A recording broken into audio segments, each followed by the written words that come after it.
Hello friends, இந்த வீடியோவில் நம்ம என்ன பார்க்க போகிறோன்னா MySQL பற்றி பார்க்க போகிறோம். இந்த வீடியோ தான் எனக்கு ஃபர்ஸ்ட் வீடியோ, ஓகேவா? இப்போது இந்த வீடியோவில் MySQL எப்படி இன்ஸ்டால் பண்ண போகிறதுங்கிறத பற்றிலாம் நம்ம பார்க்க போகிறது இல்லைங்க.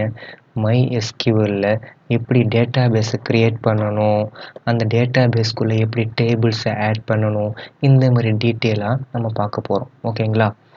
இப்போது ஃபஸ்ட்டு நம்ம டேட்டா பேஸை க்ரியேட் பண்ணணும். அதுக்கு create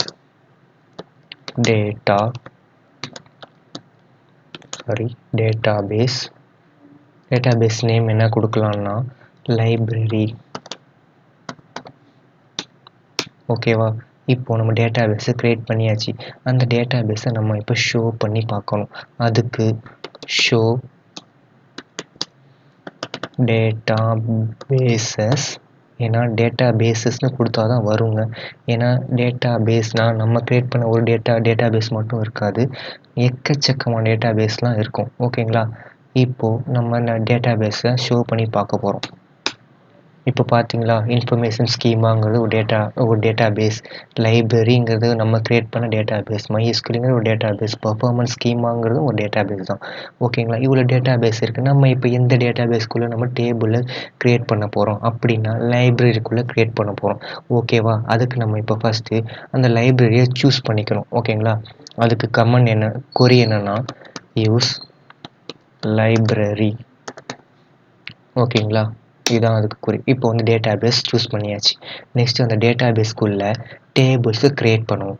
அதுக்கு முன்னாடி நம்ம என்ன பண்ண போகிறோன்னா ஒரு சிம்பிளான ஒரு ட்ரிக் ஒன்று சொல்லித்தரேங்க. இப்போது நான் இந்த MySQL 8.0 கமெண்ட் லைன் கிளைண்ட்டுங்கிற ஒரு சாஃப்ட்வேர் தான் யூஸ் பண்ணிகிட்ருக்கேன். நான் இது கமெண்ட் செக்ஷனில் தான் நான் வந்து டைப் பண்ணிகிட்ருக்கேன். இப்போ எனக்கு வந்து ரொம்ப எப்படி சொல்கிறதுனா, எனக்கு டிஸ்டர்பன்ஸாக நிறையா இருக்குது. இதுக்கப்புறம் ஒரு டேபிள் க்ரியேட் பண்ணி டேபிள் நான் விசிபிள் பண்ணும்போது எனக்கு ரொம்ப டிஸ்டர்பன்ஸாக இருக்கும். அதுக்காக நான் என்ன பண்ணிக்கிறேன்னா, இதை நான் கிளியர் பண்ணுறதுக்கு எப்படி கிளியர் பண்ணலான்னா, சிஸ்டம் CLS கொடுத்தோன்னா எல்லாமே கிளியர் ஆகிடும். இப்போ நெக்ஸ்ட் நம்ம என்ன பண்ண போகிறோம்னா டேபிளை தான் க்ரியேட் பண்ண போகிறோம், ஓகேங்களா? அதுக்கு க்ரியேட் டேபிள் நேம் வந்து தமிழ் புக்ஸ் இதுன்னு ஒரு டேபிள் நேம். அந்த டேபிள் நேம்குள்ளே ஃபீல்ட்ஸ் கொடுக்கணும், ஓகே? அந்த ஃபீல்ட்ஸ் கொடுக்கறதுக்கு முன்னாடி ஃபஸ்ட்டு இன்டிஜர்னா என்ன, ஃப்ளோட்னா என்ன, டபுள்னா என்ன, கேரக்டர்னா என்ன, ஸ்ட்ரிங்குனா என்ன, இந்த மாதிரி டீட்டெயிலாக உங்களுக்கு ஆல்ரெடி நீங்கள் தெரிஞ்சிருக்கும், ஓகேங்களா? இப்போ நம்ம MySQL யூஸ் பண்ண போகிறது, மேக்ஸிமம் யூஸ் பண்ண போகிறது என்னென்னா இன்டிஜர் யூஸ் பண்ணுவோம். ஹோல் நம்பர் வேல்யூ கொடுக்கும்போது இன்டிஜர் யூஸ் பண்ணுவோம். இதே நம்ம டெசிமலில் கொடுத்தோம்னா ஃப்ளோட்டில் கொடுப்போம். அமௌண்ட் செக்ஷன்லாம் யூஸ் பண்ணும்போது ஃப்ளோட்டில் கொடுப்போம். நெக்ஸ்ட்டு வந்து வேர்கேர் தான் யூஸ் பண்ணுவோம். வேர்கேர் மீன்ஸ் ஒரு வேர்டாக கொடுக்கும்போது வேர்கேர் ஈஸியாக அக்செப்ட் பண்ணிக்கும், ஓகேங்களா? இப்போது நம்ம வந்து சீரியல் நம்பருக்காக எஸ் நம்பர்னு கொடுத்தா அதை இன்டிஜரில் ஸ்டோர் பண்ணிக்கிறோம்.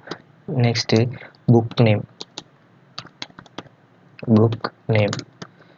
நேம் வந்து வேர்கேரில் கொடுப்போம். இதுக்கு வேர்கேரில் ஒரு லிமிட் வச்சுக்கலாம். 20 கேரக்டர்ஸ் தான் அக்செப்ட் பண்ணணும் அப்படின்னு லிமிட் வச்சுக்கலாம், ஓகேங்களா?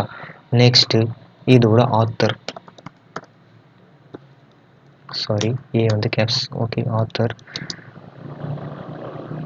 ஆத்தர் நேம் வந்து வேர்கேர்,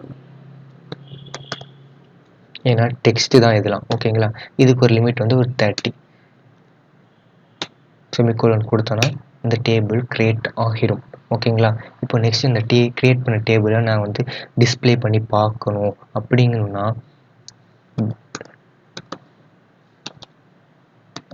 டிஸ்கிரைப்னு ஒரு ஆப்ஷன் ஒன்று இருக்குங்க.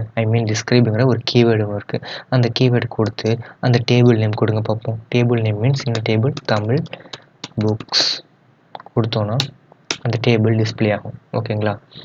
நம்ம என்னென்ன ஃபீல்ட்ஸ் கொடுத்தோம், S number, book name, author, ஓகேங்களா? ஓகேங்க, இதாங்க இன்னியோட வீடியோ. நெக்ஸ்ட் வீடியோவில் நம்ம அதுக்குள்ளே எப்படி டேட்டாஸை ஆட் பண்ணலாங்கிறத பார்க்கலாம், ஓகேங்களா? பாய்.